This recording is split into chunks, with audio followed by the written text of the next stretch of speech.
También por unanimidad en este Congreso y en este Senado, pues le recuerdo también que al aprobarse por exigencia de EH Bildu en los presupuestos de imagen en directo, Maite Azpurua, la portavoz de EH Bildu, en la sesión de control al Gobierno que ha empezado apenas hace unos 15 minutos, después de un pleno larguísimo de 6 horas de duración, casi 6 horas de duración, dedicado a la próxima estrategia de defensa. Deberá de la experiencia adquirida a lo largo de los últimos años gracias al Plan de Recuperación, Transformación y Resiliencia. Concentrará el grueso de la inversión adicional exigida para cumplir con nuestros socios europeos y va a canalizar programas de colaboración público-privada para crear un nuevo salto tecnológico e industrial en España.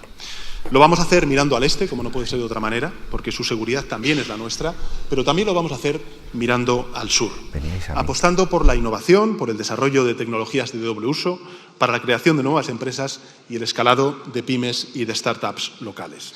Y, por supuesto, también por la formación y la mejora de nuestro capital humano, la protección de nuestras fronteras y la creación de infraestructuras resilientes. ¿Qué tal? ¿Cómo estáis? Así comenzaba este pleno esta mañana a las 9 aproximadamente, cuando el presidente del Gobierno se dirigía al hemiciclo para dibujar más o menos cuál va a ser la próxima estrategia de defensa que se diseña desde aquí, desde el Gobierno español y también en relación con los socios europeos. Casi 6 horas de pleno, casi 6 horas de debate en el Congreso de los Diputados. Anabel Díaz ha estado siguiendo este pleno desde allí y también Mariola Urrea. Anabel, cuéntanos cómo ha ido esta declaración de Pedro Sánchez. ¿Esperábamos más detalles? ¿Tendría que haber habido más detalles de lo que era este pleno? Bueno, desde luego, buenas tardes a todos, buenas tardes, Carlos. Para parte de la oposición, desde luego para el Partido Popular, le estaban demandando detalles, simplemente por nuestra obligación de estar pegados un poco a la noticia. Sabíamos que detalles no hay, porque la discusión en la Comisión Europea está en plena ebullición.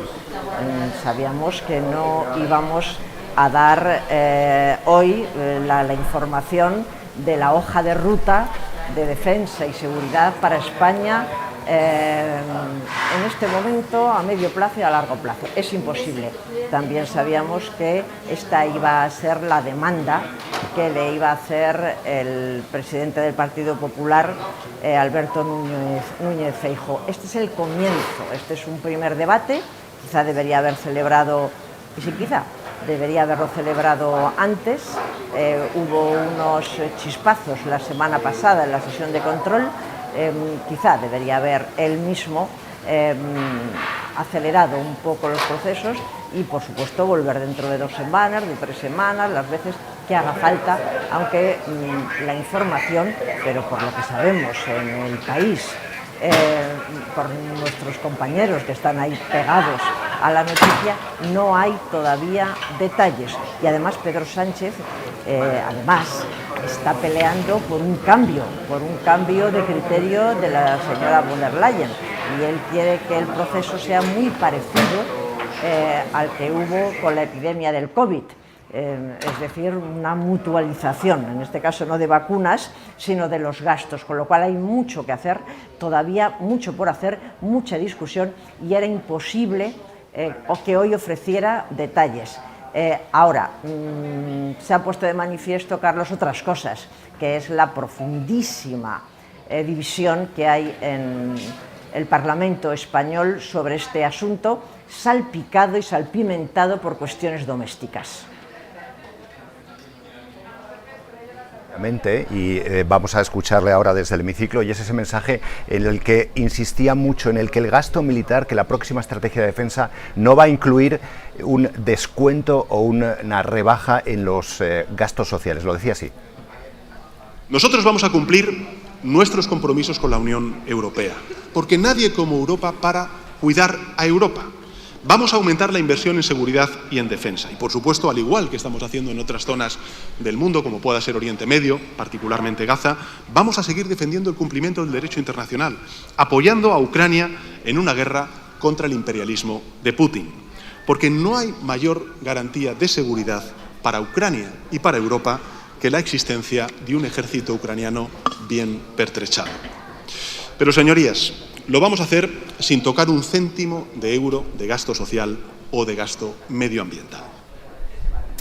Mariola Urrea, ¿es esto posible? ¿Es posible cambiar el gasto en defensa sin tocar el gasto social? Bueno, es el compromiso que tiene el presidente del Gobierno y es evidente que algunos de sus socios parlamentarios no le van a permitir hacerlo de otra manera. Pero fíjate, Carlos, que yo creo que antes de entrar en el debate de cómo pagamos el esfuerzo inversor que tenemos que hacer en seguridad, hay que recordar a quienes nos están escuchando que en el fondo un debate parlamentario no deja de ser una conversación que se abre con los ciudadanos a través de los representantes políticos sobre cuestiones de relevancia, y desde luego esta lo es. Y podríamos decir que se sistematiza la cuestión de relevancia sobre la que se nos invita a debatir es en tres preguntas, ¿no? ¿Qué seguridad necesitamos? Ahora que quien hasta estos momentos, hasta no hace demasiado tiempo, nos proveía de seguridad ya no está dispuesto a hacerlo. ¿Qué seguridad queremos? Este es un debate que conviene recordarlo, se nos ha privado en el ámbito español en términos políticos y socialmente nunca ha habido demasiado interés en hacerlo, quizá porque no tenemos una cultura de defensa muy afianzada. Y la tercera cuestión que yo creo que pretende este tipo de debates parlamentarios es hablar de algo tan quizá difícil, pero tan necesario como cuánto cuesta esa seguridad que necesitamos y que queremos tener. Y quizá este es el punto interesante de este debate, ¿no? Y el punto que conecta con la necesidad de este primer debate, lo decía Anabel, pero también seguramente aquí no ha acabado la discusión y no ha acabado el tema, porque tras escuchar este debate parlamentario tenemos algunas certezas y quedan algunos interrogantes. Entre las certezas está que el PSOE y el PP comparten el fondo, aunque el PP no está dispuesto a ofrecerle el apoyo así sin más y de manera generosa, ¿no? Y es evidente también, y es otra certeza, que el Partido Socialista, que lidera el Gobierno, pues tiene algunas discrepancias en algunos términos muy hostiles, como ha quedado de manifiesto hoy con la discusión con Podemos, con algunos de sus socios parlamentarios. En definitiva, buen arranque como debate, un debate muy profundo, porque se trata de cómo convertirnos en proveedores de nuestra propia seguridad ahora que nuestro aliado ya no nos ofrece ninguna garantía y las amenazas son reales, no son abstracciones académicas ni discursivas. Y bueno, cómo hacerlo y lograr los consensos, pues obviamente ese es un elemento sobre el que todavía no hay algunas certezas. Mencionaban a ver la división de opiniones, incluso la confrontación que hay con algunos de los socios parlamentarios. Más adelante hablaremos de Podemos, que ha llegado a llamar a Pedro Sánchez el señor de la guerra, pero en cualquier caso también la oposición del Partido Popular, de Alberto Núñez Feijóo, en este debate frente a Pedro Sánchez, incluso aunque, como dices tú, Mariola, puedan compartir hasta el diagnóstico. Feijóo, durante el debate de hoy, en respuesta a Pedro Sánchez, decía esto. ¿Necesita España un pacto de Estado que refuerce sus capacidades en defensa? Rotundamente sí. ¿Se puede firmar con partidos que defienden salir de la OTAN? Obviamente no. ¿Se puede hacer con un presidente que entrega el control de las fronteras de la nación? Tampoco. Señor Sánchez, no se puede defender la seguridad por la mañana y trocearla por la tarde. Es incompatible. El Partido Popular no es el escollo para un pacto de Estado de defensa en España. El escollo es su gobierno. El escollo es usted. No tiene una propuesta seria y limpia. No tiene presupuesto. no tiene mayoría. Es que no tiene nada. ¿Qué te ha parecido, Anabel, la respuesta de Alberto Núñez Feijóo, disparando hacia lo que es la falta de presupuesto en cuanto a lo que son los argumentos del pleno de hoy?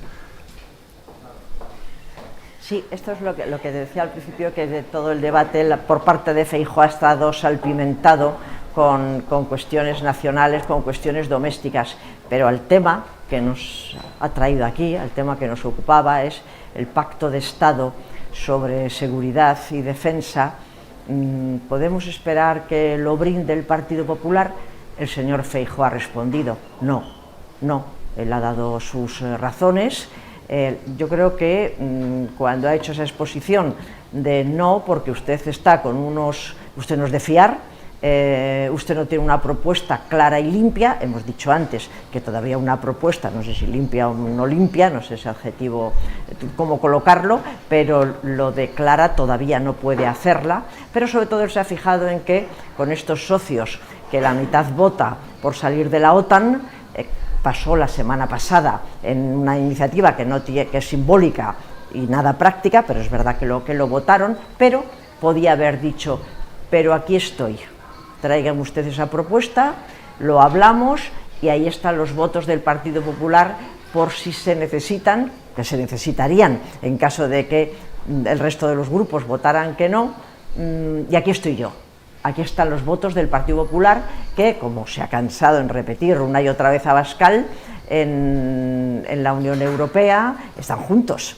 La familia conservadora y la familia socialista. No, ha dejado claro Feijóo que no hay pacto de Estado en este país sobre seguridad y defensa entre quienes lo podrían hacer, porque comparten las mismas premisas, que es el Partido Popular y el Partido Socialista. También tengo que añadir que tengo serias dudas, o casi ninguna, de que Pedro Sánchez tampoco lo quiere. Aquí habría que añadir, entonces, ¿qué pasa? Bueno, pues ¿qué pasa? A ver en qué forma el presidente del Gobierno trae los gastos de defensa, en qué fórmula parlamentaria lo trae el Parlamento, porque si hay que votarlo, tenemos un problema, porque van a faltar votos. Eso será... Así que no hay pacto de Estado. Se lo ha preguntado y él mismo se lo ha respondido. El señor Feijóo, vamos. Porque puede haber posibilidades de que todo esto pase, este debate tan grande que tú decías, Mariola, que pase fuera del Parlamento, que se resuelva desde el Gobierno sin necesidad de que haya un voto parlamentario. Yo diría que hay dos cosas, Carlos. De una parte, un primer aspecto que a mí me parece muy relevante y que tiene que tener continuidad en el debate parlamentario, en la medida que yo concibo los debates parlamentarios como conversaciones que se abren con la ciudadanía a través de los representantes políticos. Una cuestión es el debate acerca de la seguridad que tenemos ahora, que es peor que la que teníamos hace 100 días, la seguridad que necesitamos ahora, que necesitamos más seguridad porque las amenazas son más evidentes, y otra pregunta que tenemos que también abrir tanto como sea posible es la seguridad que necesitamos pagar y que podemos pagar. Una cuestión es esta, que es de enmarque, de contexto, y que creo que la conversación con la ciudadanía también tiene que hacerse de manera directa, y creo que hay liturgias y escenarios para que el propio presidente del Gobierno abra con la ciudadanía de manera directa. Entonces creo que hay que profundizar sobre este debate, porque la ciudadanía necesita entender y comprender el contexto, las circunstancias concretas, el escenario de seguridad, cómo hemos perdido seguridad en los últimos tiempos, hemos ganado amenazas y por lo tanto tenemos que lograr ser proveedores de nuestra propia seguridad. Y luego está la cuestión concreta, que es cómo incrementamos los gastos de seguridad y defensa de manera urgente, de manera inmediata, y eso sí puede hacerse o no, ese incremento de gasto directamente por el Ejecutivo sin pasar por el Parlamento. A mí, obviamente, en términos democráticos y en términos óptimos, yo diría que lo mejor es que el Gobierno tuviera el respaldo del Parlamento. Pero a la vista de lo que hoy hemos analizado tras el debate, esto no está claro y por lo tanto el presidente insiste en un elemento, el incremento del gasto de defensa que tiene que hacer España no es un compromiso nuevo, es un compromiso que ya asumió el propio Partido Popular en su momento porque trae causa del año 2014 de un acuerdo adoptado en el marco de la OTAN.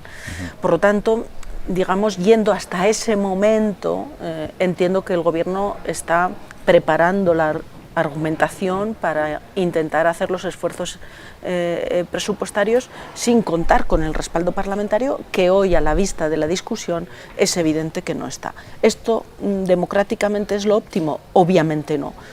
Pero también señalaré que como hay una urgencia y hay una necesidad, o el Partido Popular abandona el cinismo del discurso que hemos escuchado hoy y acepta apoyar al Gobierno en una cuestión que está de acuerdo, como ha quedado manifiesto en la intervención de Alberto Núñez Feijóo, o si no, obviamente el Gobierno tiene también la obligación de buscar las fórmulas para afrontar ese esfuerzo inversor. Mariola Urrea, gracias. Anabel Díaz, gracias. Por cierto, una curiosidad, Anabel, tú que has estado allí. Aitor Esteban se ha despedido hoy del hemiciclo. Parece que ha habido un aplauso unánime de la Cámara, pero no sé si los diputados del Partido Popular han aplaudido también, o si lo has podido ver, porque justo el ángulo de la Cámara nos estaba... Sí, también, ¿verdad? Sí. Sí, el Partido Popular... No, quien no ha aplaudido, Carlos, está bien que es Vox. Ok. Ni se han levantado ni han aplaudido, no. Ellos no, el resto de la Cámara sí, porque una de las cosas que merece la pena, yo creo, un segundo señalar sobre Aitor Esteban, es que él, siendo representante con estos 21 años del Partido Nacionalista Vasco y por tanto de un sector muy importante de la sociedad vasca, sus iniciativas, las del PNV, pero su contribución personal ha hecho que este país, toda España, haya podido tener reformas y leyes a las que ha contribuido de una manera muy importante el PNV. Yo creo que ese es un reconocimiento que hay que hacerle al Partido Nacionalista Vasco y en concreto a Aitor Esteban. Hoy se despedía diciendo además que no nos fiemos y que la gente que ve el Parlamento no se fíe solo del ruido, diciendo que hay mucho más, ¿no? Mucho más trabajo. Pues Anabel, gracias. Y Mariola. El último mensaje, perdón, el último mensaje, además, la última contribución de Aitor Esteban, haciendo una llamada a los jóvenes de que no le den la espalda a la política, ha sido magnífica, yo creo, desde el punto de vista democrático. Pues Anabel, gracias. Mariola, muchas gracias por estar aquí. A ti, Carlos. Gracias. Gracias, Javier. El Gobierno tiene difícil tener el acuerdo con el Partido Popular, pero tampoco tiene nada fácil que sus socios de Gobierno aprueben esa estrategia de defensa que defiende Pedro Sánchez o que ha presentado hoy Pedro Sánchez, con esos detalles mayores o menores de los que ha podido tener en relación con lo que se ha negociado ya en Europa. Sumar ha tenido un discurso crítico, pero no ha sido una oposición total a lo que el Gobierno puede querer defender en el futuro. Hablaba así su portavoz.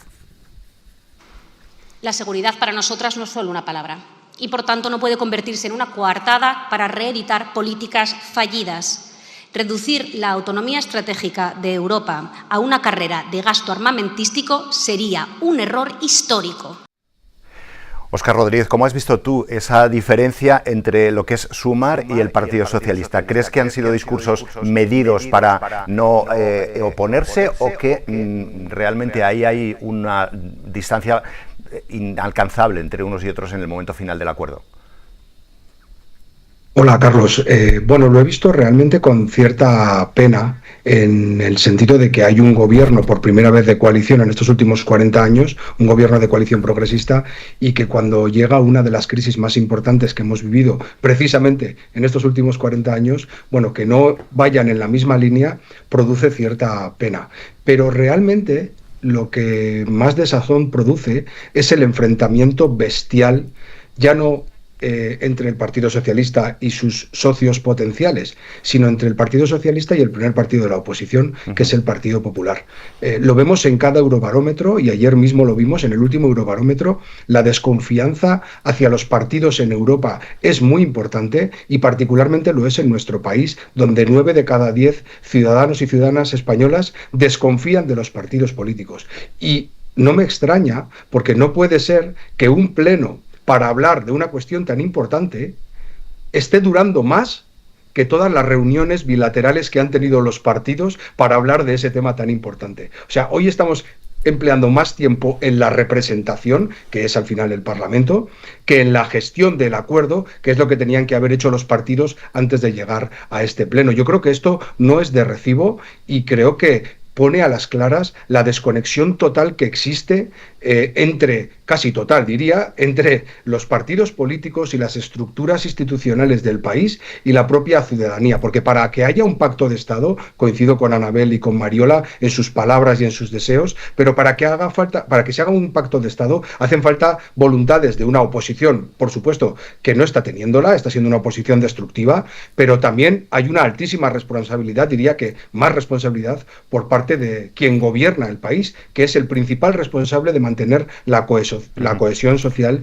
de nuestro país. Y estamos en una situación extremadamente compleja que requiere de una política también compleja y de altura, porque no es que haya dos bloques en el mundo como había ya en la Guerra Fría, no es que los dos bloques son solo dos países, que son Estados Unidos y China, como ha planteado el presidente esta mañana, y nosotros, como antes de la Guerra Fría, estamos entre los países no alineados, no pertenecemos a un bloque o al otro, sino que estamos todavía en esta redefinición y por eso hace falta política de altura. Hay que advertir también a la gente que nos está viendo que lo que estamos viendo ahora en directo es la sesión de control al gobierno, que era después del pleno, que comenzó a las 9 de la mañana y, como decías tú, ha sido larguísimo, han sido casi 6 horas de pleno dedicados a la defensa.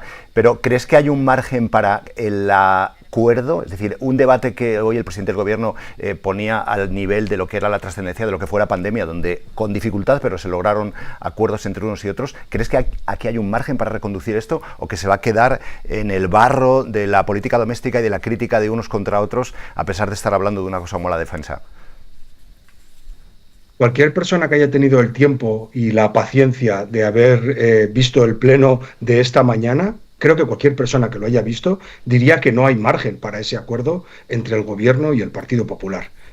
Creo que de lo que hemos visto y escuchado, esto es lo que se traduce. Pero coincido mucho con unas palabras que ha dicho el presidente en que solo hay, aludiendo a otra mención de un histórico, ¿no?, que solo hay dos tipos de países en la Unión Europea: los países pequeños y los que todavía no saben que son países pequeños, y que esto requiere de una gran dosis de cooperación, y esa cooperación hace falta en el marco europeo, por supuesto, entre los distintos países de la Unión, como decía, en este contexto tan complejo en el que todavía estamos en esa no alineación entre China y Estados Unidos. Debemos colaborar y hacernos fuertes y por tanto hace falta esa cooperación, pero también hace falta previamente esa cooperación en el interior de nuestro Estado. Hace falta cooperación en España, y diría que esa cooperación además va mucho más allá de los partidos. Por eso hace falta altura de miras, porque esto no se arregla solo, y un pacto de Estado solo no es entre los partidos políticos principales, sino que afecta a muchas más esferas de poder, de relación y de la propia sociedad civil. Por mencionar solo un aspecto, mencionaría a las propias empresas. Las empresas tienen una responsabilidad en lo que está ocurriendo, porque para una empresa no es indiferente vivir en una democracia que vivir en un sistema autocrático. Y esto está archidemostrado por la historia. Y vivimos en una situación en la que estamos evolucionando a pasos agigantados a nivel global hacia autocracias. De modo que la propia empresa, las propias estructuras empresariales, las sindicales, las sociales, deberían también de alguna manera comprometerse. Claro, esto es difícil cuando quienes son los primeros llamados a comprometerse, que son los dos grandes partidos, no lo hacen, ¿no? Pero diría que esta batalla por la democracia, esta batalla por la recuperación de nuestra autonomía y por la creación de un nuevo modelo social, un nuevo pacto entre sociedad, capital y trabajo, pueda incorporar más allá de las fuerzas políticas, puede incorporar a otros sectores también, ¿no? Diría que es una tarea de todos. Dejamos unir a la conversación a Javier Casqueiro, ha estado siguiendo el pleno en el Congreso, siempre además tiene muy buena información de pasillos. Es la primera vez, Javier, que este asunto llegaba al Parlamento, donde el presidente del Gobierno tenía que dar también constancia de lo que había sido el Consejo Europeo. ¿Cómo crees que sale el Gobierno en relación con este debate y viendo cuál ha sido la posición de los grupos? Sumar, pero también los otros grupos que son necesarios para que se logre un acuerdo parlamentario, si es que el PP no está en el barco, ¿no? Pero ¿cuál es la sensación que tienes tú de cómo sale el Gobierno después de este pleno? A ver, yo creo que hay varias cosas aquí, ¿no? Pero es verdad que tienes la sensación, esa es la sensación que me queda a mí. Hoy no me ha dado tiempo todavía prácticamente a hacer pasillos porque me he tragado todo el debate entero y estaba ahora escribiendo la crónica, pero mi sensación, y por ahí quiero ir, y yo creo que estabais un poco debatiendo sobre esto, es, por un lado, yo no sé si decir totalmente de oportunidad perdida, pero en gran parte oportunidad perdida, y desde luego la constatación de que ante un escenario internacional de esta relevancia, de esta importancia, es prácticamente inviable ahora mismo un pacto de Estado de primer nivel entre los dos partidos más importantes del país, ¿no? Yo creo que es prácticamente imposible pensar en la imagen, en la idea, en, no sé si decir, la entelequia de un pacto de Estado sobre el tema, sobre todo lo que tiene que ver esta guerra con Rusia, Ucrania, el nuevo escenario internacional entre los partidos más importantes del país. Y luego está todo eso que tú dices, que es verdad que afecta al gobierno del PSOE, pero también al PP, ¿no? Y es que sus socios, a un lado y a otro, le marcan distancias. Pero me parece más relevante que ante una situación de esta gravedad, los dos grandes partidos, los que han gobernado España, los que tienen de verdad posibilidades, se hayan mostrado tan distantes, incluso en algunos momentos despectivos. Hay otra cosa y es los tiempos. Pues estamos hablando que es un debate muy profundo, muy trascendental para Europa, pero lo cierto es que el tiempo corre y de hecho el presidente del gobierno decía que antes del verano va a presentar cuál es esa estrategia de defensa. No hay tanto margen para negociar o para llegar a acuerdos reposados, ¿no, Óscar? Efectivamente, no hay tanto margen temporal y diría que no hay tanto margen presupuestario. Señalaba Anabel anteriormente que hace falta también algún tipo de acuerdo presupuestario, no sé si unos presupuestos generales del Estado, pero algún tipo de acuerdo económico en el interior de España. En este sentido, yo echo en falta aquel sangre, esfuerzo, sudor y lágrimas que mencionaba Churchill, ¿no? Antes de, bueno, justo cuando empezó la Segunda Guerra Mundial, porque efectivamente la situación que estamos viviendo, no digo que sea prebélica, pero es una situación muy compleja. Y cuando se están lanzando estas estrategias de reindustrialización en Europa para mantener o recuperar nuestra autonomía estratégica, significa que no tenemos esa autonomía estratégica, y recuperarla, porque la producción y la energía están en manos de dos sátrapas esencialmente en el mundo, recuperarla va a suponer de un gran esfuerzo y va a requerir de mucho tiempo. En este sentido, Europa se está poniendo las pilas, digamos que ha dejado de sestear, como estábamos haciendo en las últimas décadas, bueno, al calor de aquel sistema que se edificó después de la Segunda Guerra Mundial, que ganaron Churchill y compañía, ¿no? Entonces hemos dejado de sestear, nos hemos puesto las pilas. Trump ha ayudado también a que nos pongamos las pilas y en ese sentido está siendo bueno, pero esto no va a ser fácil. Y en 3 meses no le vamos a dar la vuelta a nuestra dependencia energética, y en 3 meses no le vamos a dar la vuelta a nuestra dependencia en materia de defensa de ese bloque al que pertenecíamos y que de alguna manera se está resquebrajando, como es el sistema de la OTAN, ¿no? Una cosa más, Javier, antes de dejarte ir, que ya sé que estáis escribiendo, pero igual que vemos que por parte del gobierno hay un debate interno entre los dos socios, entre Sumar y el Partido Socialista, sobre qué es lo que tiene que ser esta estrategia de defensa, ¿crees que, siendo el tema que es, por lo que tú conoces, esto puede provocar también un debate interno en el propio Partido Popular? Que la posición del partido se debata internamente y haya posiciones distintas que hagan que al final cambie de postura de lo que hemos visto hoy, o Alberto Núñez Feijóo va a tener barra libre, digamos, para imponer cuál es la postura del partido sin ningún tipo de debate interno. A ver, déjame que te matice bien, porque hoy yo creo que era interesante, ¿no?, ver, te decía antes, el enfrentamiento casi irresoluble entre los dos grandes partidos y luego cada uno de ellos con sus respectivos socios. Por parte del PSOE y con la izquierda, fíjate, hoy hemos visto a algunos de esos aliados habituales desmarcándose o ofreciendo, digamos, esas posiciones críticas con respecto a mayor armamento, mayor inversión en armamento o incluso la concepción actual de la OTAN, ¿no? Pero yo he visto, por ejemplo, a Sumar, a Bildu, a Esquerra Republicana, en una sintonía de poder llegar a acuerdos, de hablar, de negociar, de ver ante una situación tan compleja qué es lo que se puede hacer, y sin embargo, en una posición totalmente frontal y de casi choque absoluto de Podemos, ¿no? Yo creo que esos 4 votos de Podemos el gobierno los tiene que dar absolutamente por imposibles, por inviables, y eso es un problema, un problema para todos. Será un problema para los presupuestos, pero si en algún momento hay que traer algo de defensa al Parlamento, será un problema grave. Y por parte del PP, que me decías, a ver, hay ya un debate, hoy lo reflejamos en el país, hay ya un debate entre el sector duro y el sector, digamos, más blando o más accesible o más que, digamos, de Estado, que plantea o que está en sintonía con lo que plantea la Unión Europea y Ursula von der Leyen. Y yo creo que ese sector duro es el sector que ahora mismo está rodeando a Alberto Núñez Feijóo. No hay más que ver el propio debate que se ha producido aquí, el tono displicente, despectivo, incluso de Alberto Núñez Feijóo. Y luego, la relación con Vox, ¿no? Hemos visto que esa relación con Vox, que lo estamos viendo en Valencia, pero lo vamos a ver en Murcia, en Aragón, es de pacto. Sin embargo, aquí parece como que guardan esas apariencias, guardan las distancias, se atacan mutuamente. Hemos visto por parte de Feijóo, pero también por parte de Santiago Abascal, ataques duros a Feijóo, ¿no?, al líder de la oposición. Y yo creo que eso, en cualquier caso, no es tanto que vaya a provocar un debate al Partido Popular, pero sí que, digamos, le tiene atrapado, ¿no?, en esas posiciones duras que yo creo que ahora son las que predominan clarísimamente en el equipo de Feijóo. Javier Casqueiro, gracias. Óscar, quédate unos segunditos con nosotros más, porque mencionaba Javier lo que era la intervención de Ione Belarra, de la portavoz de Podemos, no dando ningún margen para que pueda haber un acuerdo sobre defensa si incluye un incremento en el gasto militar con el Gobierno. Y lo decía así, en estos términos, contra Pedro Sánchez. Yo entiendo, señor Sánchez, que usted prefiera hablar de salto tecnológico, pero sus eufemismos no pueden tapar la verdad. Por mucho que ustedes llamen paz a hacer la guerra y salto tecnológico al mayor aumento del gasto militar en Europa en décadas, la realidad es que usted ha decidido pasar a la historia de nuestro país como un auténtico señor de la guerra, que va a realizar el mayor aumento del gasto militar de la historia de nuestro país.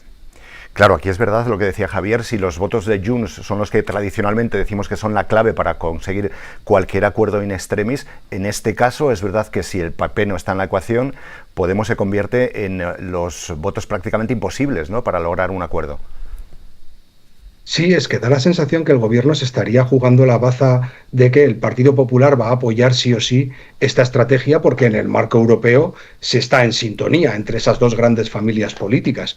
Pero a mí me parece muy arriesgado. Como estábamos señalando todas las personas que hemos intervenido, la situación es bien crítica y bien compleja, y requiere de grandísimas reformas. Señalaba anteriormente el ámbito democrático, pero también en el energético y en el de los suministros y en el de todas estas estrategias que se están llevando a cabo para recuperar esta autonomía estratégica. Y en este sentido, creo que Ione Belarra es coherente, ¿no? Dice, oye, no quiero ni un solo euro más en gasto militar o en gasto en defensa, pero quizás quienes tendrían que ser más coherentes son los grandes partidos, los que tienen la gran responsabilidad del Gobierno en el Estado y en todas las autonomías, a la hora de mirarnos a la cara a los ciudadanos, a las ciudadanas, y decirnos que todo no se puede. Todo no se puede. Es imposible desarrollar esta estrategia de inversión, de recuperación de la autonomía estratégica en materia de producción, en materia de suministros, en materia energética, a la vez este incremento en el gasto en defensa y en cibervigilancia, etcétera, y no recortar un euro de ningún otro sitio. Esto es imposible, como era imposible que Trump pusiera aranceles y no subiera la inflación en su país. Por tanto, necesitamos también claridad, y precisamente por esta bronca o por estas discrepancias que hay entre las distintas fuerzas que sostienen al Gobierno, se hace más exigible aún altura de miras a los dos grandes partidos y a quienes quieran apoyar en esta idea, pero más altura y un debate, en fin, diría yo que un poco más inteligente, ¿no? Es que, ostras, yo me he sentido en algún momento, ya digo que he tenido tiempo y paciencia de poder ver el debate, ¿no? Pero en algún momento insultado, o sea, ¿qué pinta la Dana y Mazón en todo este invento? De verdad, es que yo hay veces que pienso que nos tratan como a idiotas. Javier Bañuelos es corresponsal político de la cadena SER, es especialista también en defensa. Javier, Pedro Sánchez se ha comprometido antes del verano a presentar ese plan de defensa. ¿Qué podemos descifrar o qué podemos saber de cuáles son los próximos pasos? Después del debate de hoy, ¿qué va a pasar? Bueno, Carlos, en primer lugar yo creo que conviene recordar, ¿no?, destacar que España o el Gobierno ya cuenta, ¿no?, con una estrategia de industria de defensa del año 2023 que marca esa hoja de ruta que nos puede de alguna forma dar una idea, ¿no?, de por dónde puede ir ese plan nacional que anunció el presidente antes del verano. Y de hecho aquí en el Congreso, en la Comisión de Defensa, la propia ministra de Defensa ya esbozaba y recordaba que para los próximos años, hasta el 2035, El Gobierno tiene previsto invertir 46.000 millones de euros en los 52 programas de modernización en todo tipo de ámbitos, ¿no? Por eso hay que ver también cuál va a ser el encaje práctico y directo, ¿no?, de ese plan que anunciaba el presidente, porque lo cierto es que el Gobierno ya cuenta, ¿no?, con una hoja de ruta definida y de hecho consensuada con la propia industria de defensa, la patronal, ¿no? TEDAE conoce perfectamente cuáles son esos 52 programas, por recordar alguno, ¿no? Ya sea el submarino, ¿no?, el S-82 o el S-83, las nuevas fragatas F-100, los misiles o la modernización de misiles Patriot y Mistral. Bueno, el Gobierno maneja ya, ¿no?, o tiene claro qué quiere hacer, cómo lo quiere hacer. Ahora falta también saber, y bueno, lo estáis contando perfectamente, falta lo más importante, ¿no?, esos presupuestos que realmente le den la capacidad al Gobierno para poder llevar a la práctica o ejecutar esa inversión tan importante o tan ingente que de momento sobre el papel, sobre esa estrategia de industria de defensa está recogida, ¿no? Porque tú, Óscar, por último, ¿ves posible que todo esto se saque adelante sin unos nuevos presupuestos? Me estás pidiendo que haga de rappel y eso es muy difícil porque la situación es completamente imprevisible, ¿no? No creo que obedezca demasiado a un análisis de lo que se puede o no hacer, porque si algo ha demostrado el presidente es que es capaz de buscar todas las opciones para sacar adelante sus planes. Entonces, no tengo literalmente ni idea. A mí se me hace difícil pensar que se pueda sacar adelante una inversión como la que hace falta sin tener unos nuevos presupuestos. Aparte del, digamos, mandato constitucional que obliga a los gobiernos de facto a presentar una propuesta y obviamente, si no sale adelante, a hacer una prórroga y poder seguir gobernando con el presupuesto del año anterior, ¿no? Pero se me hace difícil creer. Pero es que además, independientemente de lo difícil que sea creerlo, es que no es bueno para nuestro sistema, no es bueno para nuestra democracia que estemos permanentemente en este debate y, por tanto, sería muy recomendable presentar ese proyecto de presupuestos y presentarlo en coherencia con este nuevo plan de inversiones que hay que llevar a la práctica. En todo caso, como digo, me parece que se podrá sacar adelante con presupuestos o no, porque como ha demostrado el presidente del Gobierno durante su mandato, en diferentes momentos muy críticos ha sacado adelante sus planes. Por tanto, en fin, yo no pondría la mano en el fuego, porque hace falta un presupuesto para sacarlo adelante. Óscar, gracias, Óscar Gutiérrez, por estar con nosotros hoy en el programa. Agur. Javier, cuéntanos una cosa más, de lo que has escuchado esta mañana, ¿te ha sorprendido alguno de los discursos respecto a la distancia o el acercamiento que puedan haber tenido hacia la posición del Gobierno? Nos decía antes Javier, bueno, los discursos de Sumar, de Bildu, de Esquerra han sido un tanto condescendientes, dejando abierta la puerta a un diálogo o a un posible pacto. ¿Ha habido algo que te ha llamado especialmente la atención? Sí, bueno, de alguna forma, Carlos, sobre todo lo más llamativo, ¿no?, y de hecho lo destacamos hoy en la SER, también en la web, es alguno de los anuncios, ¿no?, que también ha deslizado el presidente, en este caso sobre ese ejército europeo. Es cierto que la pedagogía, bueno, pues es útil, pero claramente insuficiente. Se han cumplido los guiones, ¿no?, el guión en cuanto a los pocos anuncios concretos y técnicos que se pueden anunciar hoy aquí, pero sí que es cierto que hoy hemos escuchado un discurso que ya habíamos de alguna forma escuchado a otros dirigentes políticos, ¿no? Josep Borrell en el 2021 ya de alguna forma hizo bandera, ¿no?, de ese eslogan de gastar más y mejor en defensa. De hecho, Borrell, ¿no?, fue el ideólogo, por decirlo de alguna forma, de ese ejército europeo que hoy se ha rescatado hoy aquí en la tribuna de oradores en el Congreso.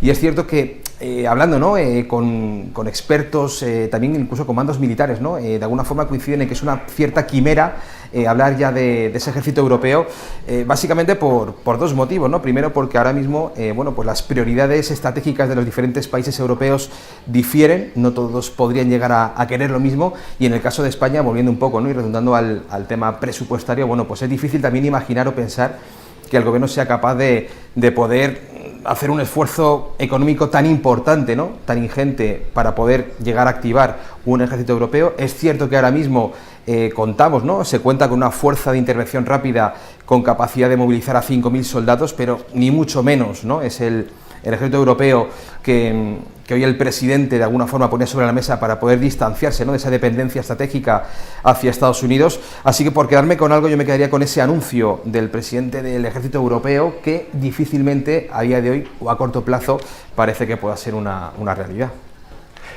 Hay otra intervención de las que no hemos todavía recogido del Pleno, que es la de Vox, un grupo que se ha opuesto totalmente a cualquiera de las estrategias presentadas por el Gobierno, pero desde un punto de vista totalmente distinto al de Podemos. Esta es lo que decía Santiago Abascal.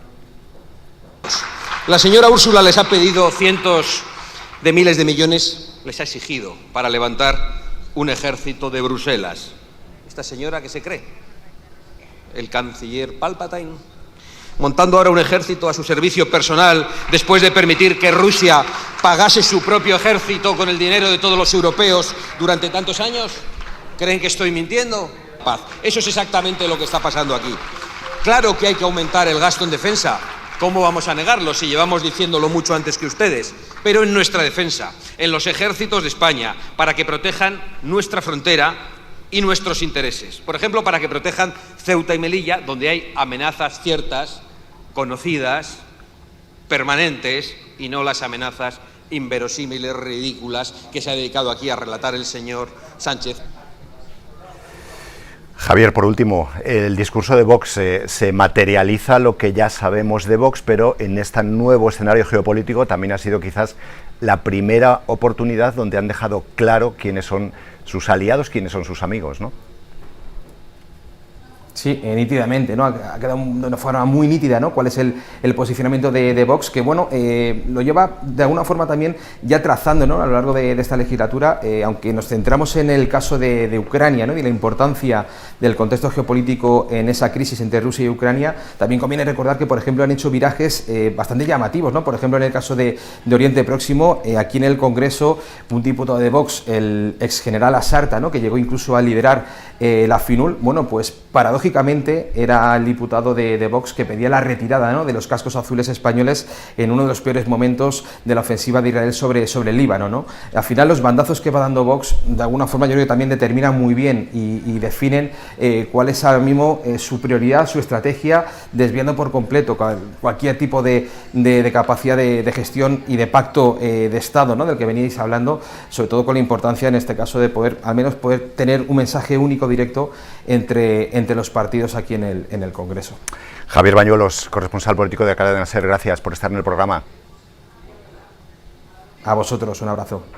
Eva Silván, ¿cómo has visto tú el Pleno después de estas 6 horas? ¿Sacas alguna conclusión de cómo puede ser la estrategia de defensa? ¿Cuánto puede haber de acuerdo o de consenso para sacarla adelante en el Parlamento, en el Parlamento español?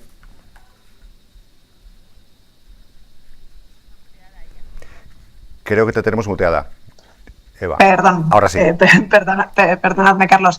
A priori parece difícil, escuchadas las posturas que ahora mismo se enmarcan más en mantener las posiciones y las diferencias más que los elementos de consenso, pero si miramos un poquito más con el largo recorrido de lo que es la intención ahora mismo de los dos partidos políticos principales de marcar posiciones y diferencias, hay más elementos de acuerdo. Ahora mismo es difícil pensar que el Partido Socialista y el Partido Popular no están de acuerdo en una defensa común de Europa, en Europa como la única escala posible para abordar los desafíos y los retos globales, en la necesidad de invertir en industria, en invertir en competitividad, en ese marco europeo que es el que ahora mismo realmente está en debate, ¿no? ¿Cómo puede hacer la Unión Europea, cómo pueden hacer sus Estados miembros que no son afines a las posiciones más antidemocráticas o autárquicas, cómo pueden hacer para aunar esfuerzos y ganar en autonomía estratégica y en mayor independencia?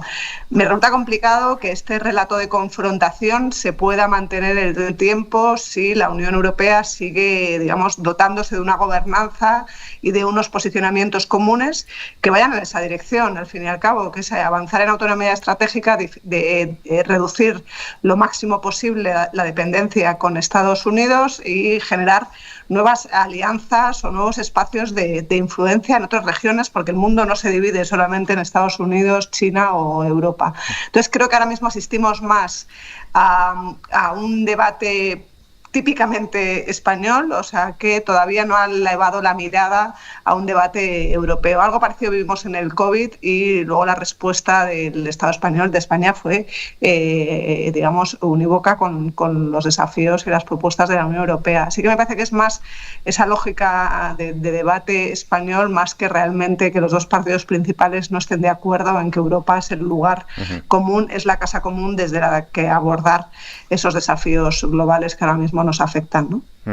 Miguel González es también corresponsal político del diario El País, es además especialista en Vox porque sigue a este partido prácticamente desde sus orígenes. Escuchábamos antes, Miguel, a Santiago Abascal, dejando negro sobre blanco, no sé si por primera vez en el Parlamento, pero de forma muy obvia, a quién defiende, quiénes son los aliados de Vox y dónde está para ellos el adversario frente a lo que era la posición de Pedro Sánchez. ¿Qué impresión tienes tú de lo que ha pasado hoy en el Pleno? A ver, bueno, pensaba que me ibas a preguntar por defensa, perdóname. Bueno, en la intervención de Abascal ha hecho las intervenciones que hace siempre, es decir, ha soltado su discurso, ha evitado evidentemente criticar a Trump, ha culpado a los países europeos y a Pedro Sánchez de las medidas que está tomando arancelarias Trump, y lo que ha intentado es insistir en la idea de que el Partido Socialista y el Partido Popular son aliados en Europa y, frente a la confrontación que hemos visto muy dura de Núñez Feijóo con Pedro Sánchez, con el presidente del Gobierno, lo que intenta en todo momento Abascal es presentarse como la oposición a un consenso que en realidad es un consenso europeo y que lo que estamos viendo es que se está rompiendo por parte del Partido Popular en alguna comunidad autónoma como la Comunidad Valenciana, y ahí es donde está intentando situarse Abascal. Y muy rápidamente ya, Miguel, porque sé que estás también escribiendo sobre defensa. ¿Te has quedado satisfecho con el discurso de Pedro Sánchez? ¿Esperabas más detalles? ¿Cómo ha sido este punto de inicio sobre lo que va a ser esa estrategia de defensa de España? Bueno, digamos que el discurso de Pedro Sánchez ha sido un discurso de pedagogía, si quieren, ¿no?, de convencer a la opinión pública de que hay un problema de seguridad y que hay que afrontar ese problema y que Europa tiene que invertir más en defensa, tiene que ganar autonomía estratégica. Evidentemente, desde ese punto de vista de la pedagogía, ha cumplido las expectativas. Lo que no ha habido ha sido datos, es decir, la única novedad que hemos escuchado de labios de Pedro Sánchez es que antes del verano se va a presentar un plan, él le ha llamado un plan de modernización de la industria de defensa y de seguridad. Sabemos que ese plan es un programa que se está negociando en el Ministerio de Industria, es un programa para, subvencionar y apoyar, él ha hablado de colaboración público-privada, a las pymes y startups en nuevas tecnologías relacionadas con la defensa y con la seguridad. Por lo que sabemos, inicialmente ese plan está dotado con 1.000 millones de euros para este año, pero probablemente sean muchos más porque se trata de un plan plurianual. Y ese plan que nos ha anunciado, esperamos que lo presente antes del verano. Sería una de las dos patas del aumento del presupuesto, del aumento del gasto militar con el cual Pedro Sánchez se quiere presentar a la cumbre de la OTAN en La Haya.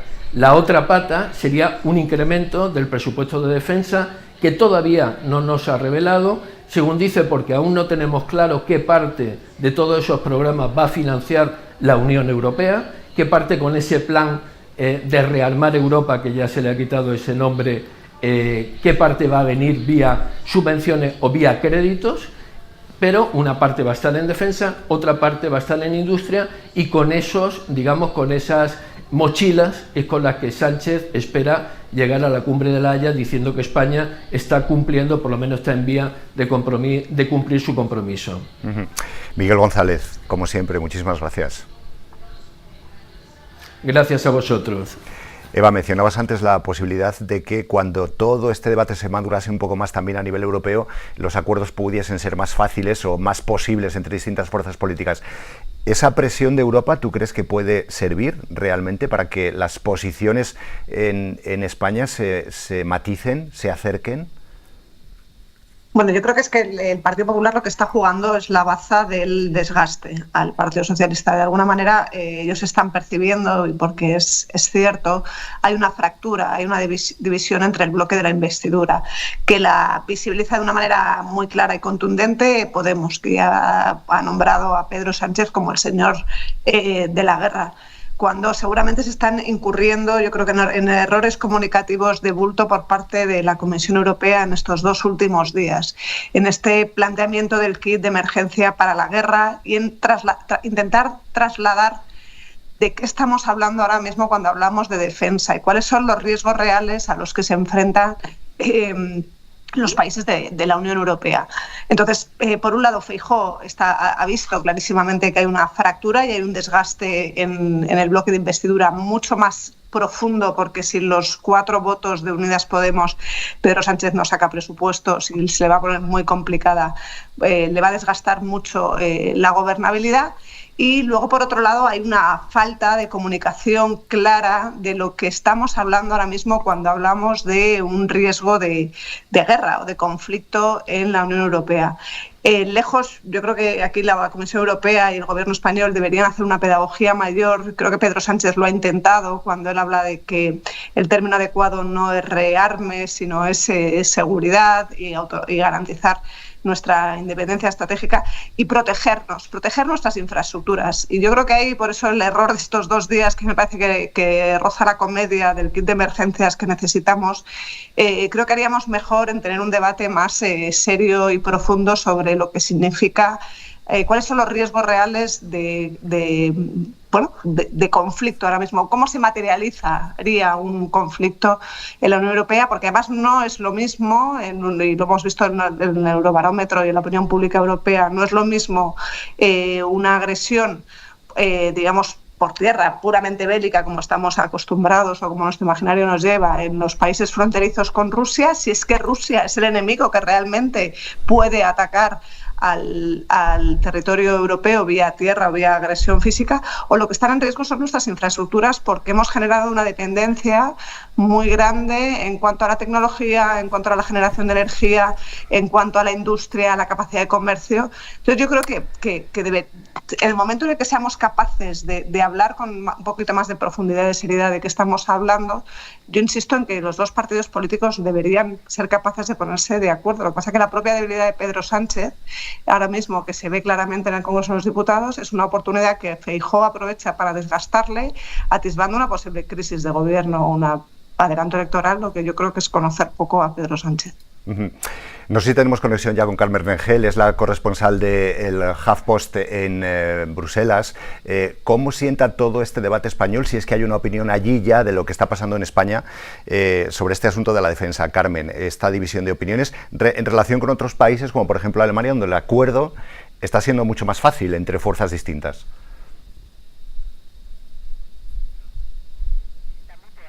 Creo que estás muteada tú, Carmen. ¿Puede ser? Algo pasa con tu audio. Vamos a intentar recuperar el sonido con Carmen, que está en Bruselas, siguiendo un poco el minuto a minuto de todo lo que está pasando, no solamente en España, sino en el resto de países europeos, porque este es un debate europeo que se tiene que resolver a base de cumbres y a base de reuniones dentro de la propia Unión Europea. ¿Es posible, Eva, que la financiación al final sea un alivio para países como por ejemplo España, donde el debate es tan agudo entre las distintas fuerzas políticas, que esa financiación pueda llegar vía Europa?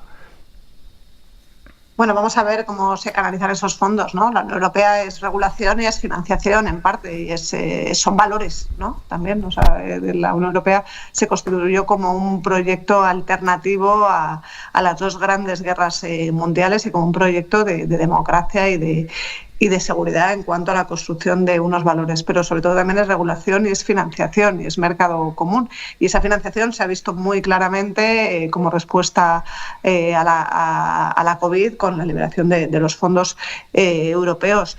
va a ayudar, evidentemente, a gestionar mejor el debate a un gobierno que además no es capaz de, porque no tiene los apoyos suficientes para presentar presupuestos en el Congreso de los Diputados y ni siquiera aprobarlos, con lo cual toda esa financiación que pueda llegar seguramente facilitará la gestión al gobierno de Pedro Sánchez. Pero hoy mismo hemos sabido que el gobierno del Reino Unido ya ha anunciado que va a recortar alguna financiación pública, como son las bajas laborales, ¿no? Entonces, bueno, pensar que se puede incrementar el presupuesto en defensa, que no es otra cosa también que incrementar el presupuesto en industria. O sea, cuando Europa está hablando de reindustrializarse, hay que poner el foco bien en qué tipo de industria se va a fomentar, pero sin duda la liberación de fondos o la disponibilidad de fondos europeos que vienen de los Estados miembros será una ayuda para los países que tengan menos capacidad para mover las partidas de gasto, que es lo que te facilita tener un presupuesto actualizado este año y que Pedro Sánchez parece que no va a conseguir. Carmen, creo que te hemos recuperado. ¿Cómo se ve todo esto desde allí, desde Europa? Espero que ahora me podáis escuchar, disculpa. Te decía que esto todavía se ve como algo muy doméstico, la verdad. Para nosotros es un gran problema y el debate de hoy en el Congreso lo deja claro, pero aquí el debate es de fondo y es a 27. Y hay una corriente generalizada de apoyo a esta apuesta de la Comisión porque hay una certeza de que la situación se ha complicado, de que Rusia es una amenaza real. Como muy bien comentaba Eva, luego hay que ver la naturaleza de la amenaza, si es híbrida, si es de guerra clásica, eso es diferente, pero hasta la Hungría, que suele ser muy crítica, hace pocos días avaló todo el proyecto nuevo de defensa, no así la ayuda a Ucrania. Alemania está, como decías, convirtiéndose un poco en la referencia de esa unidad y yo creo que efectivamente en España terminará pasando algo parecido, porque el Partido Popular Europeo, la postura que tiene, perfectamente marca el mismo paso que está haciendo la presidenta von der Leyen y que es generalizado, porque es como una losa, es demasiado pesado y hay demasiada coincidencia como para que debates nacionales se antepongan a una necesidad que es muy clara: seguir ayudando a Ucrania, reforzar la seguridad y sobre todo ser más autónomos y dejar de depender de otras tecnologías, sobre todo de Estados Unidos, y cuanto antes, porque estamos hablando de un debate muy acuciante, pero que tampoco podemos olvidar que no se resuelve en pocos días, en pocos meses, ni siquiera en pocos años. Eva, ¿cuál debería ser el siguiente paso? Bueno, pues el siguiente paso, yo creo que también por normalidad democrática debería ser que Pedro Sánchez pueda presentar los presupuestos, que esos presupuestos puedan ser debatidos, incluso aprobados, aunque es difícil sin el apoyo de algunas de las fuerzas políticas. Y el siguiente paso lo va a marcar Europa, ¿no? O sea, quien está dirimiendo, y además es que es la escala actual donde podemos defender nuestra soberanía ante el cambio de paradigma que se ha producido en el orden global, porque lo que estamos es ante eso, un cambio de paradigma geopolítico donde parece que la cooperación internacional, el multilateralismo, se ha abandonado en pos de un realismo político y de una lucha por los espacios de influencia y de enfoques más imperialistas, y lo que Europa tiene que hacer es encontrar su lugar en este nuevo escenario. Y encontrar su lugar no significa solamente obsesionarse con su dependencia con Estados Unidos y en la defensa, y de China con el comercio, de Rusia con la energía, sino generar otros espacios de cooperación y de multilateralidad, que los puede haber con América Latina, que los puede haber con países de Asia o con países de África, donde realmente ha perdido mucha capacidad de influencia. Así que el siguiente paso seguramente lo va a marcar la Unión Europea. El siguiente paso también es exigirle a Pedro Sánchez que mantenga la comunicación y que haya un esfuerzo por la pedagogía, ¿no?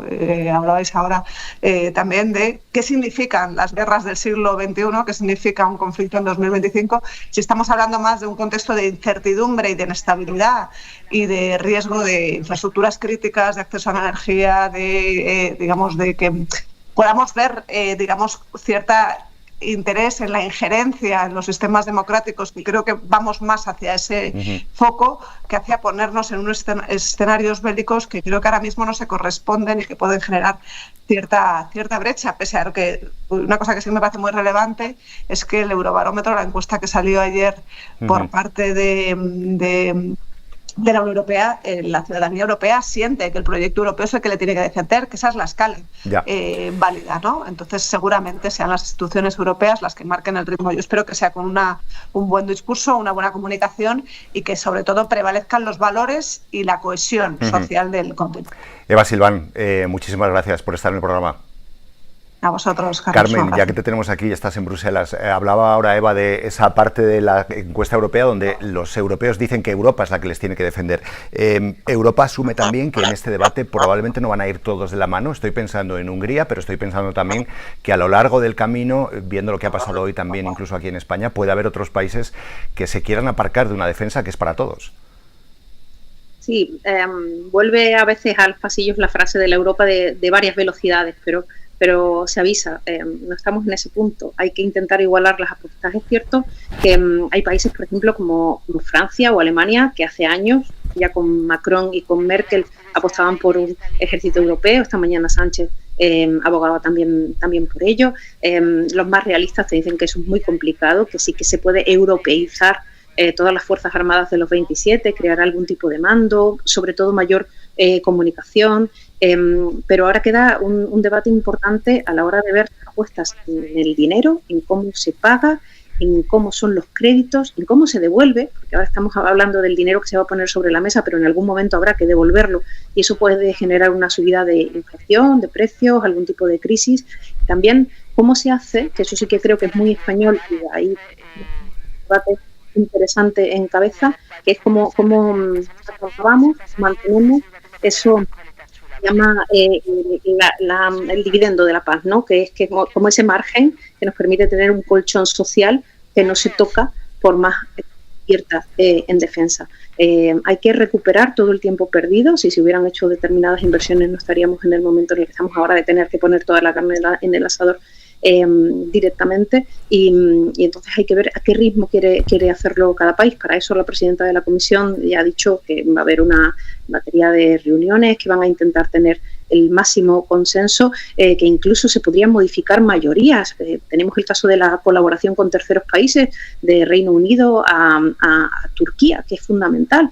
Estos días estamos viendo un silencio bastante llamativo por parte de Bruselas ante la detención del alcalde de Estambul y lo podemos conectar con esto, ¿no? Con Turquía se pueden hacer unos convenios defensivos de primer orden porque es el segundo ejército de la OTAN y que tiene una industria potentísima, pero para eso habría que romper mayorías, unanimidades que tenemos ahora mismo, por lo cual incluso la Unión Europea se ve abocada a cambio de tratados o de bases fundamentales para poder aliarse y acelerar todo este proceso. La verdad es que queda un tiempo, estos 4 años en los que centraba von der Leyen toda esta inversión, muy apasionantes y que no sabemos qué amenazas reales vamos a tener y a cuáles se van a poder hacer frente antes de que llegue todo ese dinero y toda esa inversión.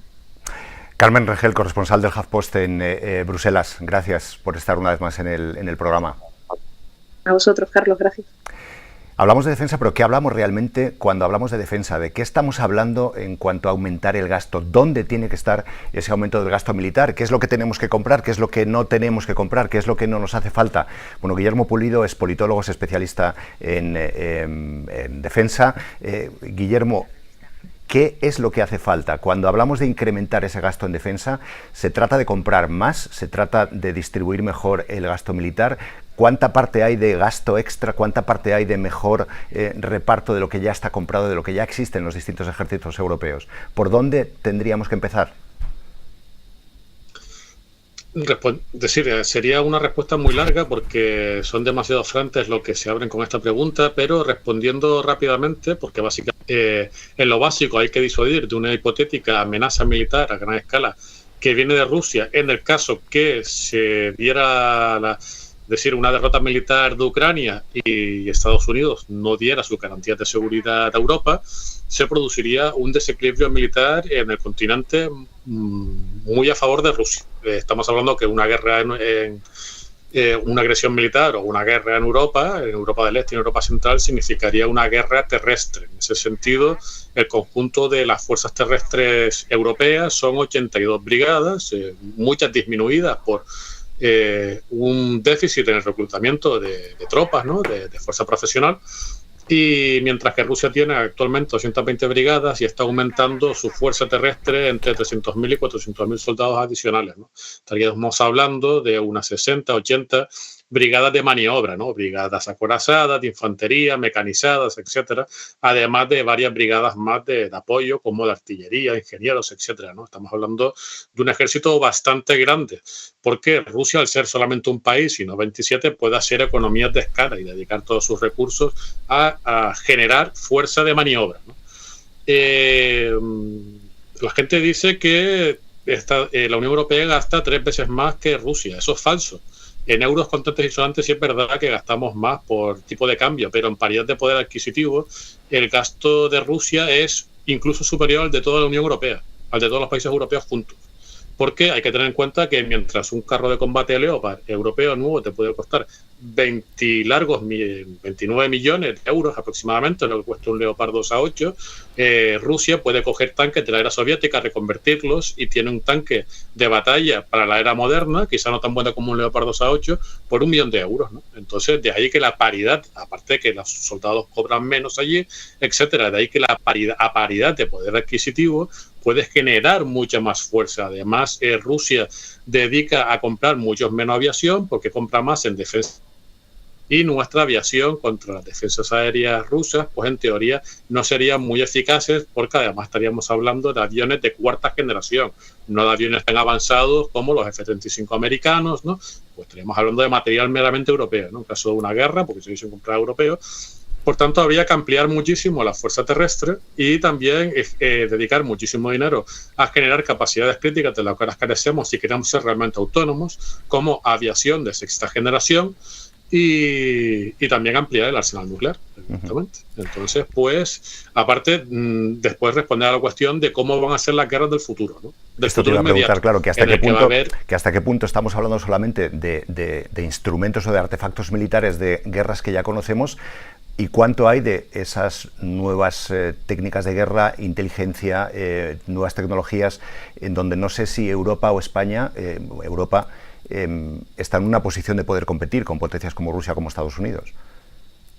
Claro, no estamos en posición de competir en absoluto. Hay que tener en cuenta, por ejemplo, hace solamente 35 años, en el año 1989 Estados Unidos hizo volar por primera vez a su bombardero furtivo B-2, ¿no? Un bombardero de 5ª generación, muy avanzado, mientras el primer vuelo del Eurofighter fue en el año 94, es decir, hace 35 años Estados Unidos estaba una generación por delante de nosotros. Esta diferencia tecnológica, 35 años después, se han acrecentado a unos niveles realmente difícil de mensurar, ¿no? Pero es muy superior a una generación, la ventaja que tiene.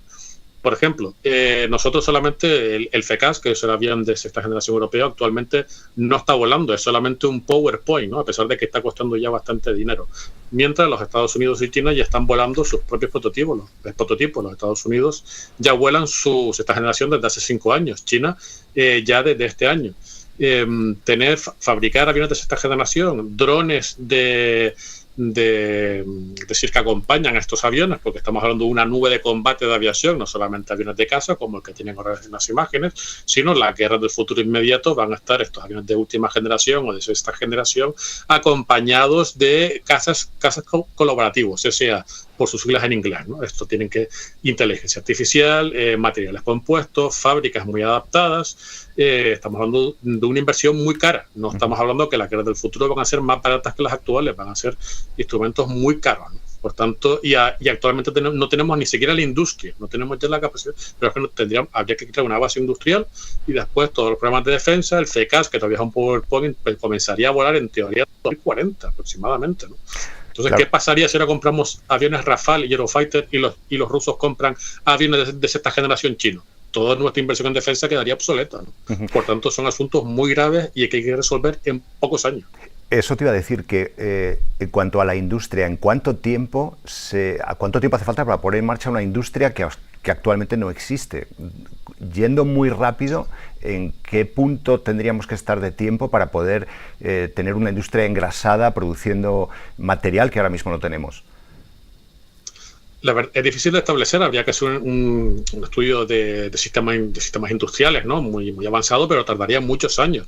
10, 15 años aproximadamente, quizás, sería una cifra realista. Es posible que tardara más todavía, ¿no? Estamos hablando que la amenaza rusa, es decir, que Rusia podría levantar un ejército de 1,5 millones de hombres, ¿no? Unos 300.000 o 400.000 soldados más que lo que tiene en la actualidad, en 3, 4 años, ¿no? Y además están recurriendo a mucho material soviético reconvertido, etcétera, ¿no? Por tanto, es decir, hay poco tiempo para el peor escenario, que es que Rusia gane y los Estados Unidos se vayan. Entonces había ese desequilibrio militar. No hay tiempo porque estas cosas debieron hacerse hace mucho. Es como tendríamos que haber hecho lo de Corea del Sur, que actualmente sí tiene la mayor peso de su defensa, es decir, lo que es carros de combate, artillería, casas, pues sí son surcoreanos, ¿no? Y Estados Unidos pues da capacidades críticas que multiplica la eficacia de este poder y por tanto Estados Unidos sigue siendo muy importante para Corea del Sur, pero no estrictamente esencial. Corea del Sur podría hacer la guerra por sí mismo y prevalecer con alta probabilidad de éxito contra Corea del Norte. En la actualidad, el desequilibrio militar que te comento a favor de Rusia, en el caso de que no esté Estados Unidos, evidentemente, y gane en Ucrania, porque Ucrania mantiene a esas 220 brigadas rusas con un ejército muy grande de más de 700.000 soldados, equivalentes a unas 110 brigadas, ¿no? Por tanto, es decir, si quitamos de la ecuación, porque Ucrania pierde la guerra al ejército ucraniano, Fuerzas Armadas ucranianas, ese desequilibrio militar va a ser muy difícil de suplir, porque cuando se habla de se compran 50 carros Leopard europeos, te los van a entregar dentro de 7, 8 años, según cuando mira los pliegos de ese programa, ¿no? Se pueden fabricar actualmente pocas docenas de carros al año, ¿no? Por tanto, es decir, había que empezar. Esto debió hacerse como Corea del Sur hace muchas décadas. Ahora, pues, si ocurre lo peor, sencillamente no vamos a tener tiempo. Y ya por último, Guillermo, ¿es realista pensar que un ejército europeo va a trabajar o va a nutrirse de forma autónoma de Estados Unidos, que va a poder tener una autonomía suficiente en el futuro, incluso poniendo en marcha una industria armamentista que no tenemos, para no tener dependencia sobre productos, artefactos, tanques, material militar de Estados Unidos? Podemos combatir, evidentemente, formando una coalición ad hoc sin ningún problema, ¿no? Otra cosa es que, evidentemente, vamos a combatir contra un ejército que es el ruso, más grande que el nuestro, que como se ha enfocado en la guerra terrestre y en la guerra nuclear y ha gastado poco dinero en la armada y en la fuerza aérea. Por ejemplo, tenemos el caso británico, que tiene un presupuesto de defensa muy elevado, pero se lo gastó todo en construir grandes portaaviones, ¿no? Entonces ahora tiene un ejército de tierra pequeñito. Entonces, pues, Rusia ha enfocado más, pero bueno, podríamos combatir de manera improvisada, eso sí, en una situación de inferioridad y sin capacidades críticas estadounidenses. Tendríamos que luchar con lo que tenemos en ese momento. Podríamos, evidentemente, pero con una probabilidad de prevalecer en un hipotético guerra terrestre en el este o el centro de Europa, digamos, disminuida, ¿no? Con pocas probabilidades de prevalecer contra el ejército ruso. Cuanto antes empecemos, mejor. Pero bueno, pues se tiene que luchar con lo que hay, ¿no? Entonces, pues, se podrá hacer, pero evidentemente en unas condiciones pues malas, ¿no? Guillermo Pulido, politólogo, especialista en defensa, muchísimas gracias por estar en el programa. Gracias a ustedes. Bueno, pues hasta aquí hemos llegado, un pleno que ha durado prácticamente 6 horas, dedicado a esa estrategia de defensa que ha presentado el presidente del Gobierno, con esa oposición de distintos grupos políticos, un debate que sigue abierto y del que seguiremos contándoos todos los detalles aquí en El País. Gracias a los que nos habéis seguido en el canal de Televisiones Conectadas del País, en Cadena SER, en el HuffPost. Volvemos pronto.